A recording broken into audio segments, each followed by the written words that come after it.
All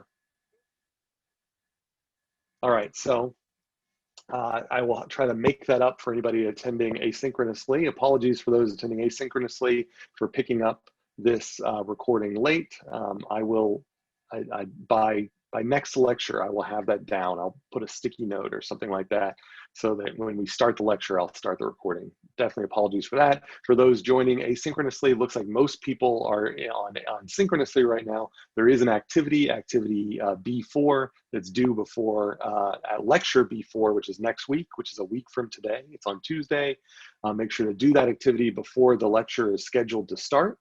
Those due dates are all embedded in Canvas, and on your muddiest points, take a look at the comments that I made on the muddiest points. So far, we've just been reviewing what we've been talking about so far and trying to show this more specific case where we can go from the fruit example to the example that Burke and Helfand to talk about in their chapter, which is talking about electricity as a good and all non-electricity consumption is another good. And we can put those two goods together in a two-good economy that we plot in this simple plot here.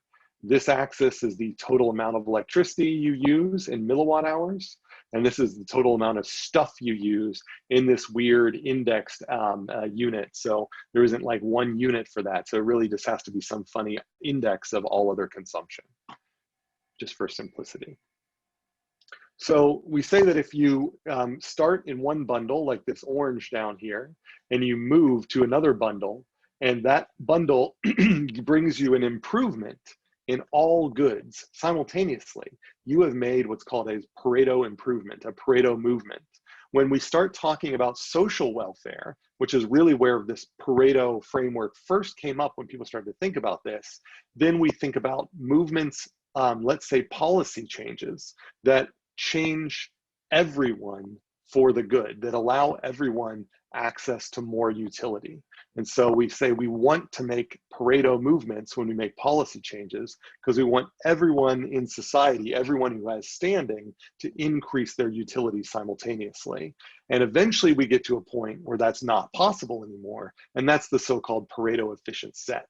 So for a single individual, the Pareto efficient set are the bundles of goods like this banana and this apple, for which changing between them will mean increasing some goods and necessarily decreasing others. So they are how we characterize individual level trade-offs. If you have an individual level trade-off, it probably lives inside a Pareto efficient set. The level of societies, then that's how we characterize decisions that are harder to make, because those decisions, let's say tax policy, regulation, those sorts of things, are going to hurt some people at the benefit of others.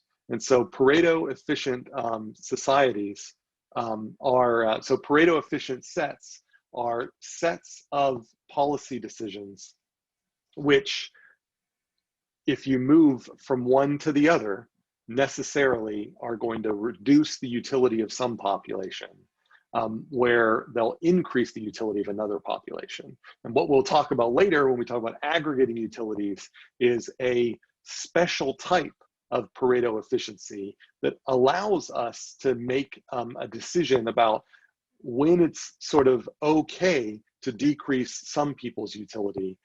So like, how do we properly account for how much utility does one group need to gain to make it warranted to reduce the utility of another group? What's one way of thinking about that? And that's where we're going with this. But for now, at the individual level, we're just thinking about an individual making a choice between fruit or between consumption patterns. And if they move from one consumption pattern to another, they will necessarily reduce one good while benefiting from the increase in another good. There was a question about attendance, and we will, the attendance questions come up randomly throughout the class. And so I'll ask attendance questions randomly and you fill them in. Then you'll go to a URL that I give during the attendance question, you fill that in, and then you submit it at the end of class. And then I also keep track of, so I can see there's 40 people attending here, and I do have a record of who's attending there. The attendance questions are meant to help the asynchronous students also provide answers to that. So I do sort of keep track of how people pop in and out. And so some people say, well, can I get the attendance questions up front? Because then, so there's a question in the chat about, can I get the attendance questions now? Because when people get them at the end, they leave and they come back at the end and they only answer them then. If I give you all the questions now, then you'll leave now. So that's why they're peppered throughout the class, and so that we sort of give everyone an opportunity to pay attention during the class. All right, so enough about attendance for now. So that was a private question that came through. Choosing among these efficient, that's what we call, this is how we quantify a trade-off. And the other types of trade-off we worry about are trade-offs that are induced by budget. And so we talked about last time that if I give you a budget, you can only spend so much at the grocery store, or you can only spend so much total on utilities. Then we set up a budget constraint line. And that budget constraint line, which you'll play with today, you basically have a budget of B. So here's this budget. So let's say a budget of B dollars, for example. And we can say, if we know the price of fiber, so we'll call the price of fiber PF, then we know that if we divide our budget by the price of fiber, then we can figure out the maximum amount of fiber that we could possibly buy, which is that point right there. And then so if we go on, then we say that, okay, if we know the price of potassium, then we can take our budget and we can divide it by the price of potassium. And we know then the maximum amount of potassium we could possibly buy. Now, if you buy all of that amount of potassium, you can't buy any fiber. You're stuck with this bundle down here. If you buy all of the fiber, you can't buy any potassium. So you can stuck there. Oh, thanks. So I apologize. Julia, you were raising your hand earlier. I'm sorry. Let me see if I can put the participants list in a place that's a little more focal. So if you've been raising your hand for a while, feel free to speak up. Or just get my attention somehow. I only see my video right now, and I only see the participants list off on the side, so sometimes I miss the little icons in the chat. So, so I apologize, Julia. Did you have a question? Yeah, can you hear me? Yeah, I can hear you. Okay, so I had something to clarify kind of based on last lecture, and I guess it goes into this. So you can have multiple Pareto efficient sets, correct? Or is it only multiple Pareto improvements?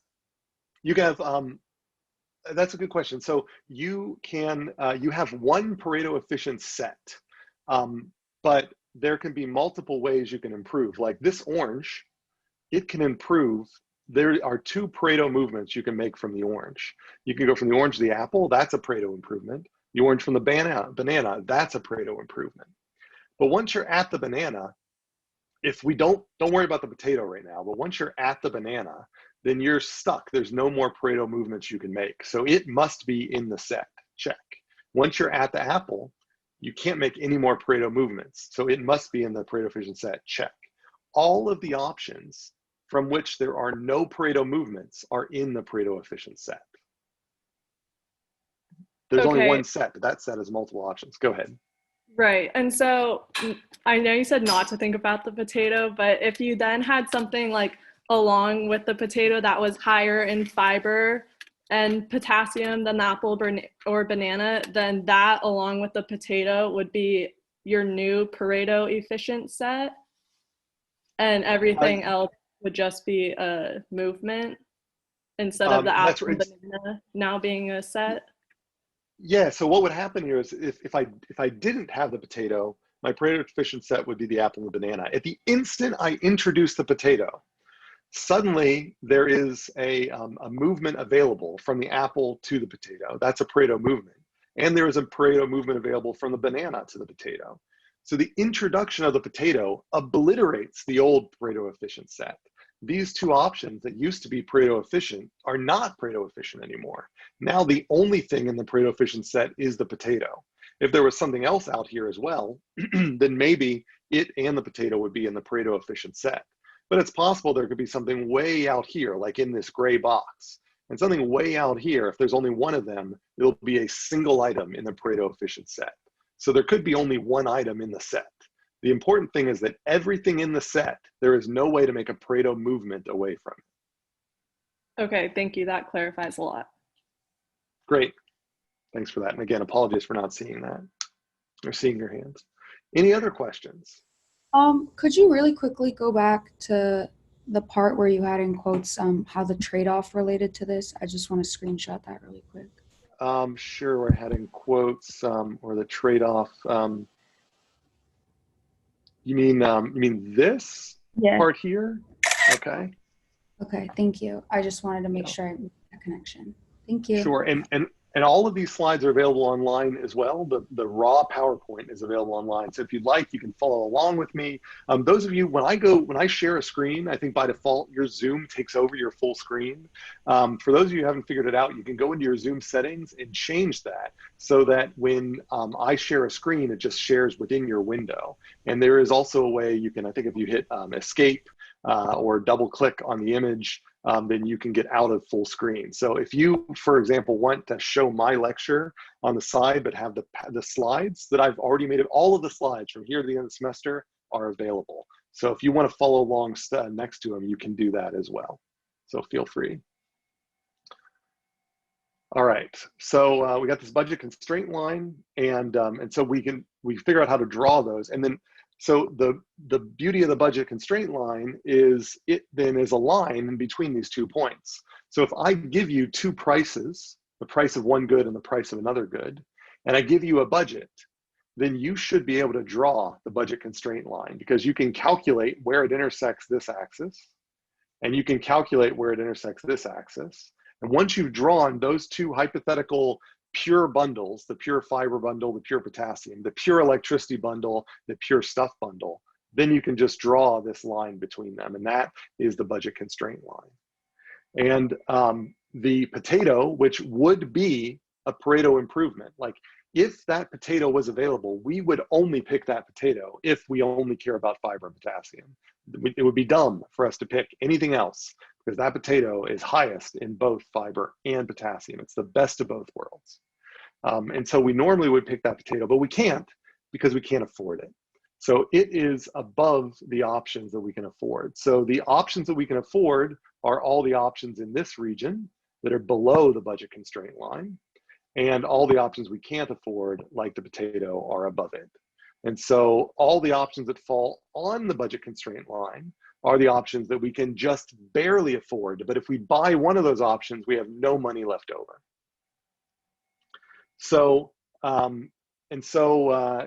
here's an example that we can work on here. So we'll do this individually, and then I've got some breakout things we can do in a little bit here, a couple of slides. So if fiber is 1 cent per gram, and I have a budget of $1, how much fiber can I buy? So take a couple or, take a beat or so.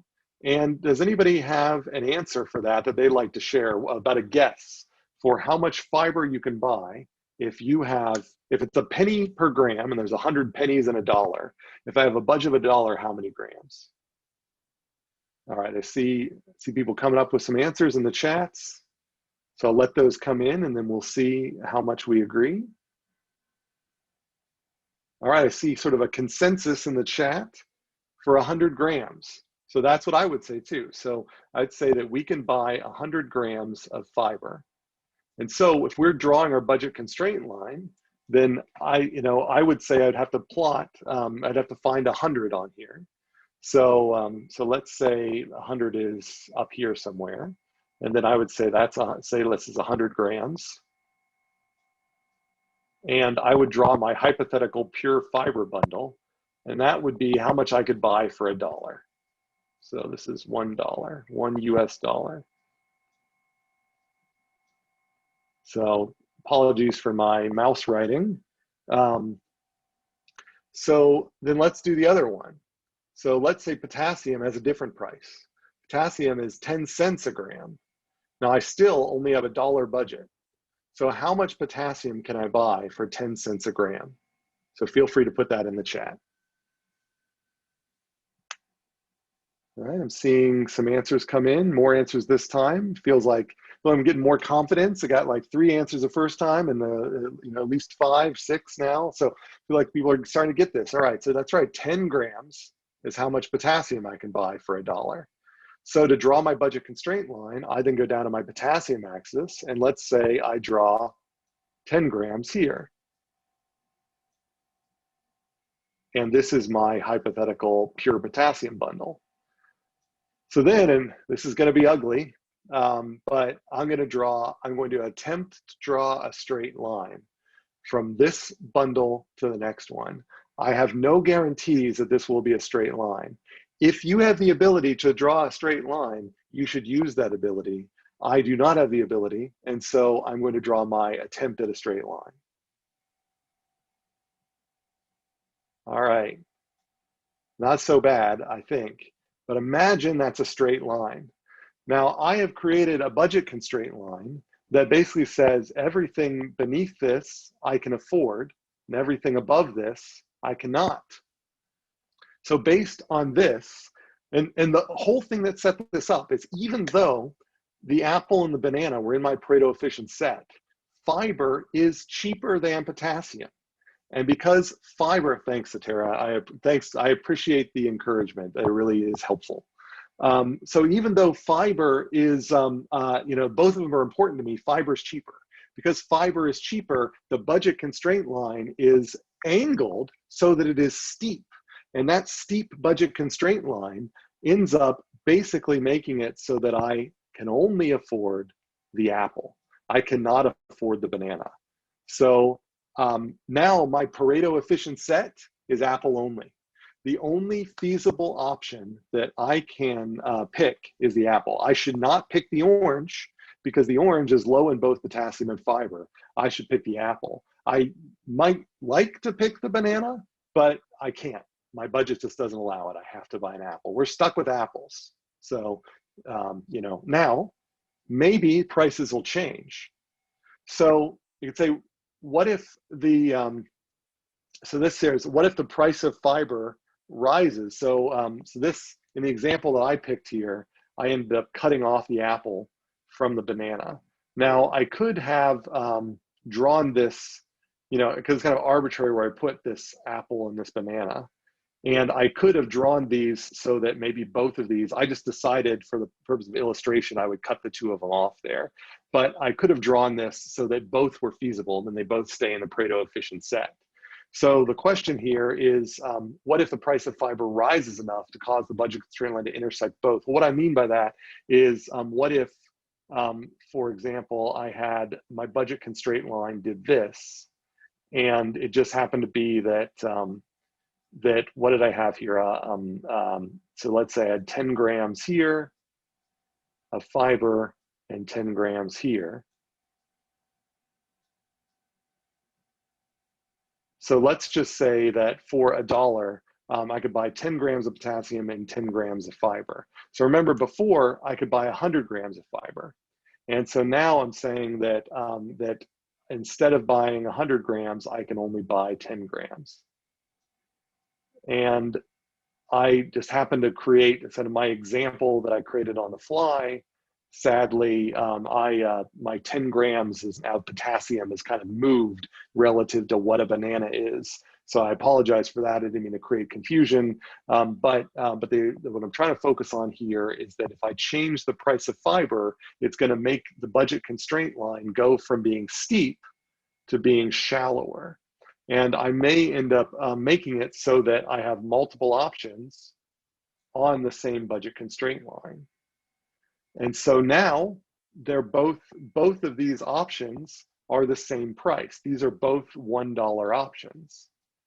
So I can buy both of these for $1, either one, the apple and the banana. So now I can get access to both options in my Pareto efficient set. I have two options and I have a choice. So that's what budgets give you, is they give you choices. And then you then have to ask, all right, based on everything I can afford, what do I choose? Now I can only choose one of them. And so that's what creates this opportunity cost that, that if I choose the apple, I've used up my entire budget on the apple, so I can't choose the banana. So there's this term we're going to use, opportunity cost, which basically means once you've made a choice, you have given up a resource that allows you to make another choice that used to be available to you. So not only does the apple have a dollar cost, it's also got the banana cost. So when you pay for an apple, you're not only turning over a dollar, you're effectively turning over the potential banana that you could have eaten. So there is an opportunity cost to all of the things that you could have eaten, along with the money that you have to give up. So when you give up money, you're not only giving up the money itself, you're giving up all of the other things that you could have used that money on. So that's what we mean by opportunity cost. But we know that when we give people equally priced all options, people don't flip a coin and choose randomly between them. They will tend to choose some options over the others. That indicates to us that price isn't the sole thing that people are considering. It is the utility of these different goods and how these different utilities balance off against each other. We know that the utility of fiber differs from the utility of potassium. And we know that how much we need of fiber is going to differ based on how much fiber we already have. So we have to take all of these things into account along with price in order to figure out what people will end up deciding. And so Julia asks, is that the marginal rate of substitution? And that's what we're about to get to, is that the marginal rate of substitution is the steepness of these indifference curves. And so along these indifference curves are all of the things that you're willing to trade without kind of getting any extra money back from that. So in a pure barter economy, like this curve that the banana is on here. So the banana is down here. Let's pretend it is on this yellowish curve. Any bundle that happens to land on that curve, what the indifference curve says is that if we get rid of money, so we're in a pure barter economy, then you would be willing to give up your banana if someone gave you the bundle, the other bundle that was on that. Let's say it was a stalk of celery. For you, a banana is equivalent to a stalk of celery. For you, maybe not for me, but just say for you. Then in that case, you're willing to hand over the banana for the celery and you don't need any additional payment. So you're just willing to trade them equally. That's what an indifference curve is. It's the set of all things that you're willing to trade. Now, how this marginal rate of substitution fits in, so Julia asked about the MRS, that's kind of the exchange rate in terms not of the bundles, but in terms of the goods. And so at a particular point here, we can measure the steepness of this indifference curve. And that steepness, the slope of the indifference curve at any particular bundle, tells me how much I value fiber over potassium, given that this bundle gives me this much fiber and this much potassium.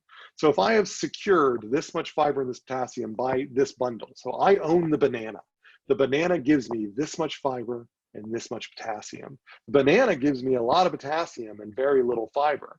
So that tells me, because the steepness of this indifference curve, that steepness of that indifference curve tells me that if someone were to offer me a lot of potassium, I would not be that interested in that of potassium unless it is a huge amount, because the banana already gives me a lot of potassium. But if someone were to offer me a lot of fiber, I don't have much fiber. And so I would actually be willing to give up my potassium to gain that fiber. And so that's what the steepness of this curve is it is effectively the amount of the vertical axis that you are willing to gain or lose in exchange for the amount of the horizontal axis. And so the marginal rate of substitution is the delta fiber, the vertical axis, divided by the delta horizontal, the horizontal potassium. So a large one means that you are willing to trade a lot of fiber for a little potassium.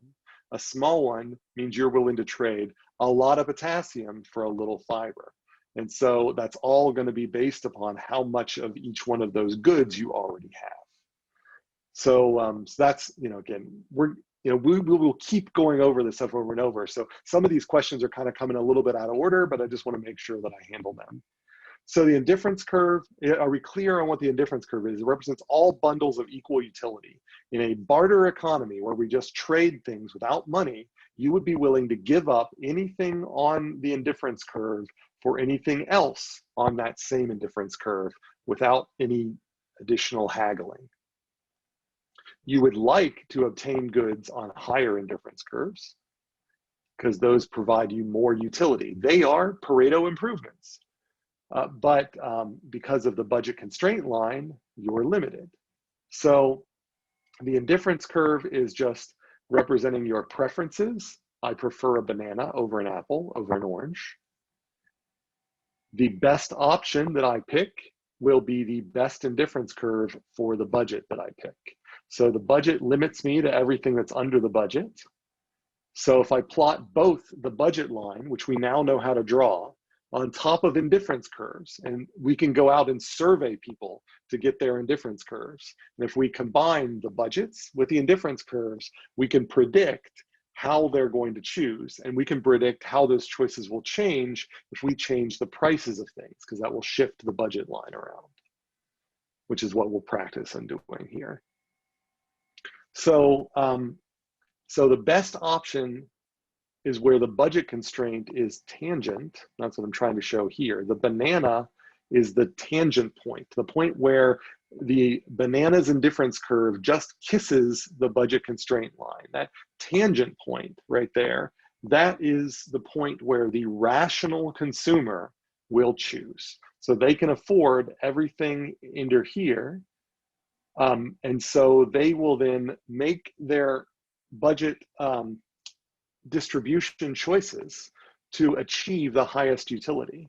And that won't be, choosing this indifference curve, because by choosing the banana, they can reach a higher indifference curve. And a higher indifference curve means higher utility. So any other point on the budget line is on a lower indifference curve. That's what this tangency means, is that we've this yellow indifference curve has kind of graced our budgets. It's kind of graced us with, graced our budget, I guess, with its appearance, with its attendance. And so the banana is the one member of that that high utility indifference curve that just comes into play, just barely. And that's why we picked the banana.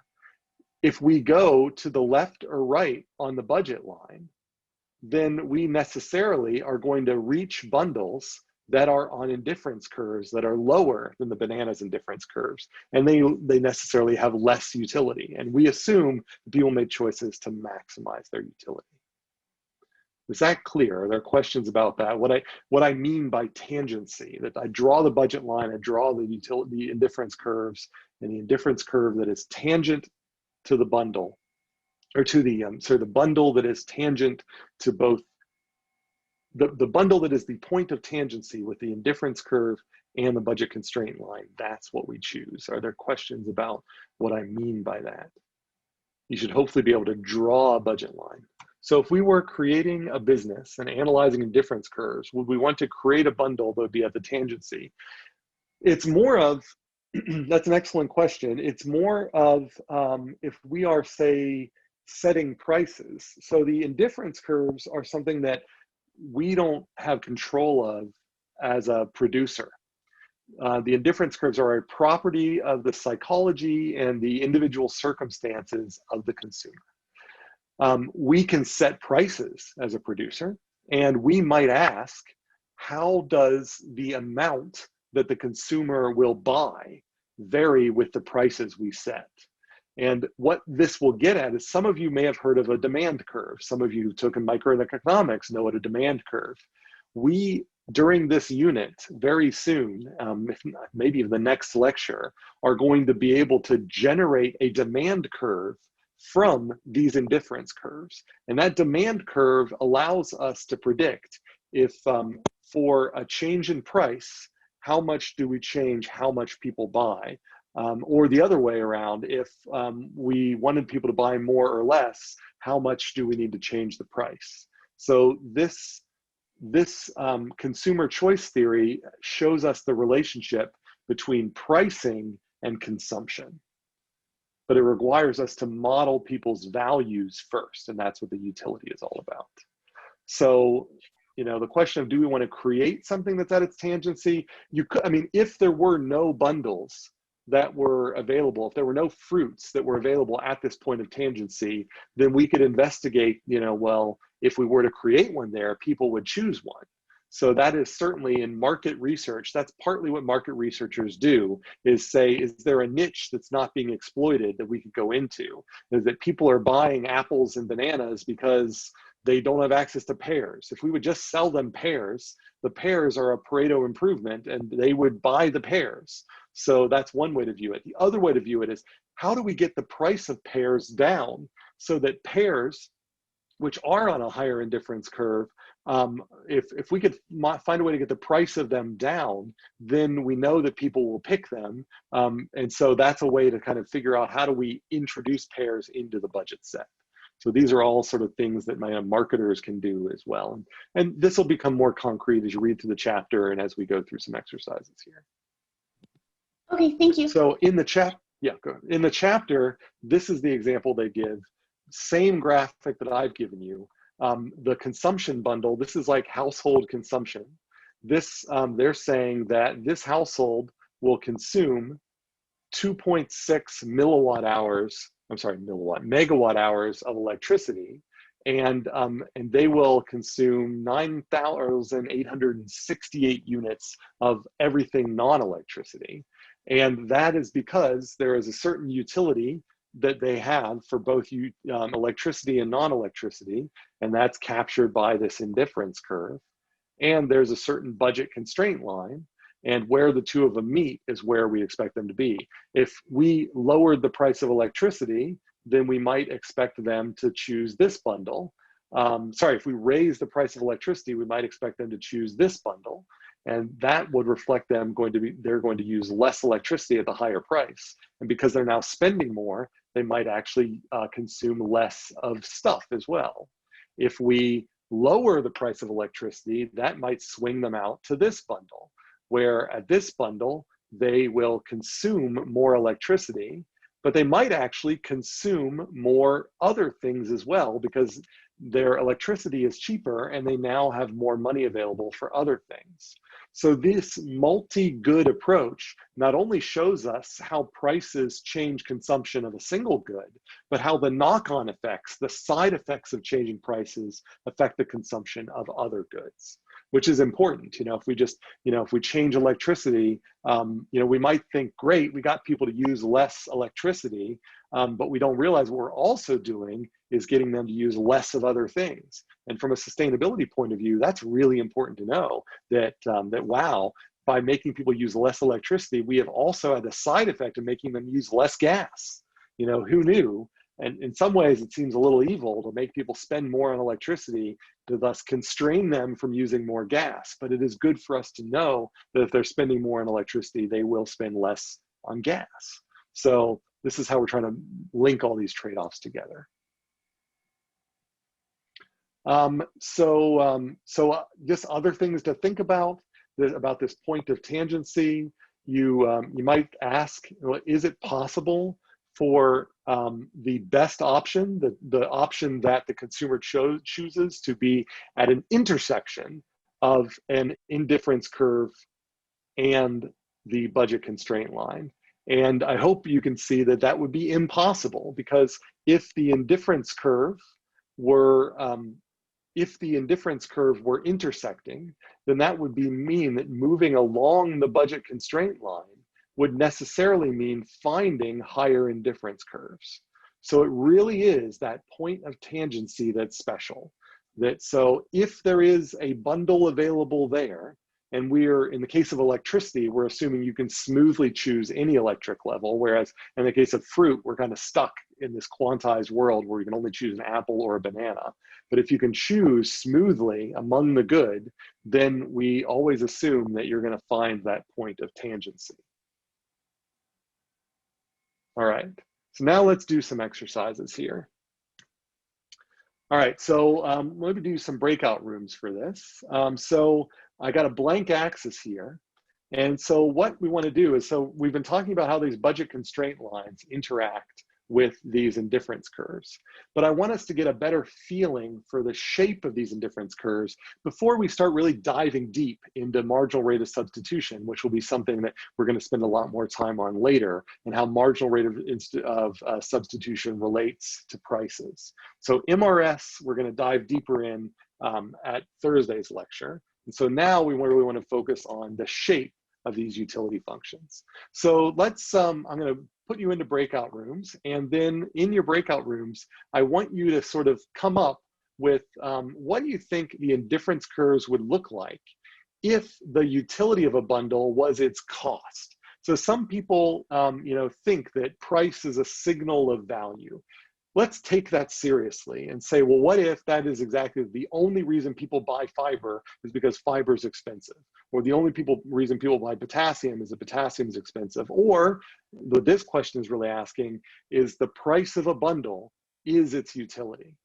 So the hint that I'm going to give you here is, what do we know about all bundles that fall on the budget constraint line? So, and then the answer to that hint is, if two bundles are on the budget constraint line, they're both the same price, they're the budget.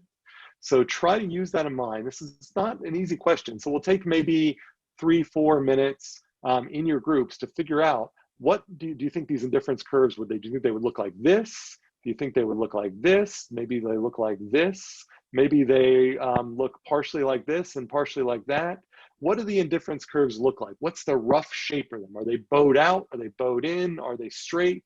Are they angled in a particular direction or another direction? So we just want to try to get an idea of what the shapes of these are. So any questions about that before I throw you out into your breakout rooms? And then I will pop from breakout room to breakout room. And I think Corin may also help. So Corin is an instructional assistant who has been manning the classroom experience for those of you who decide to show up to the class. And she has also got her own laptop and will be able to pop around as well. And so any questions before we do the breakout rooms?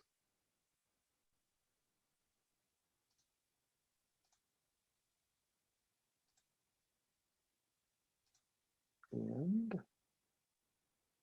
all right, so I need to claim host back, and I need to figure out why it says I'm host, but why do not, oh, maybe it's under more.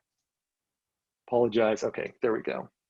All right, so I'm gonna put everybody in, say, 3 to 4 person breakout rooms. So I'm going to create the breakout rooms here again, just coming up with hypothetical shapes for this if the utility of a bundle is its cost.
All right, I think we've got everybody back.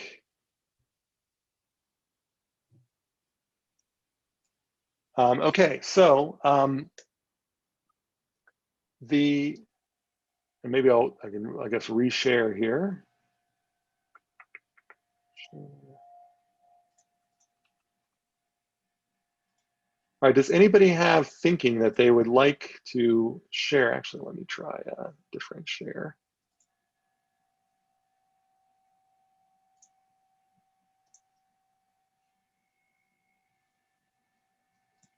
Stop share.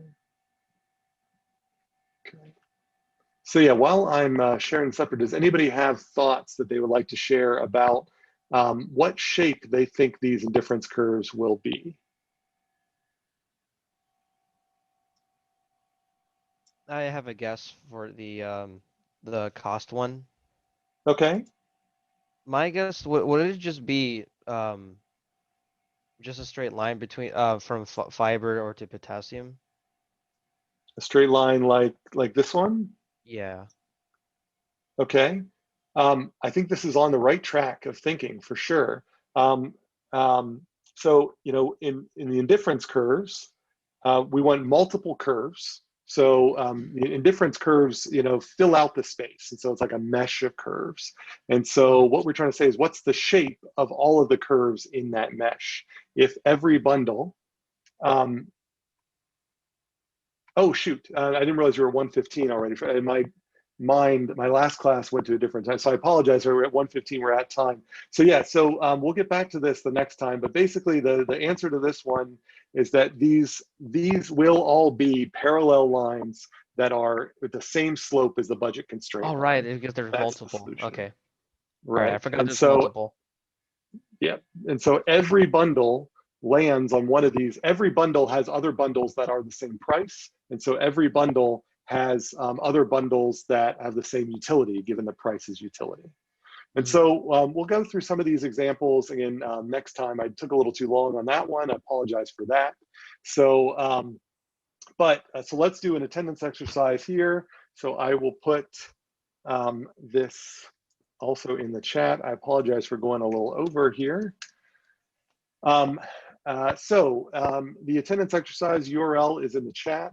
Oh, I meant to send that to everybody. URL will be in the chat now. Let's say okay, if the price of fiber, and only one question today, if the price of fiber is PF and if the budget is B, then where does the budget constraint line intersect the fiber axis? So we showed how to draw a budget constraint line on the fiber potassium axis. If the price of fiber is PF, is my variable, and if the budget is B, then at what value does the budget constraint line intersect that fiber axis? And so that's all we have there. That's all I have for you today. Again, we will revisit this stuff next time as we get more deep into marginal rate of substitution. Apologies for running the breakout rooms a little longer than I was planning. And if so, otherwise, if you have any questions, you can feel free to stay on. I'm happy to handle those. Otherwise, you can take off.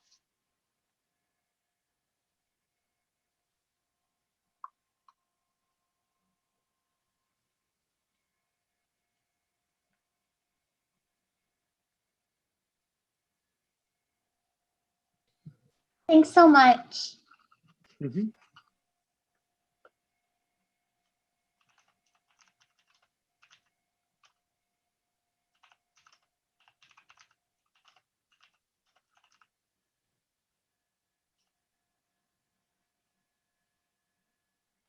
Have a good day. Thank you. Yep. You too. All right, I see that there's only about 13 participants left. And there's only one attendance question for today. It's just that question. You don't have to get it right. You just have to give me a kind of a coherent answer. You can give me a little mathematical formula. You can say, oh, it's it's B times PF, or it's PF divided by B, or it's B divided by PF, or something like that. Just put that into the response. And so that's, I'm just kind of looking for a formula that involves B and PF. So you can click on the link, put it into the answer for question 1, and hit submit.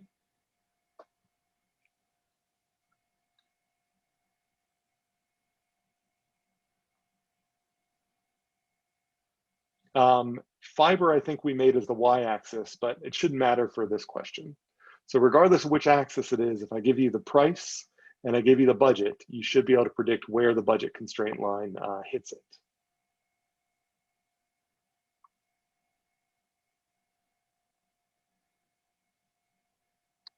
All right.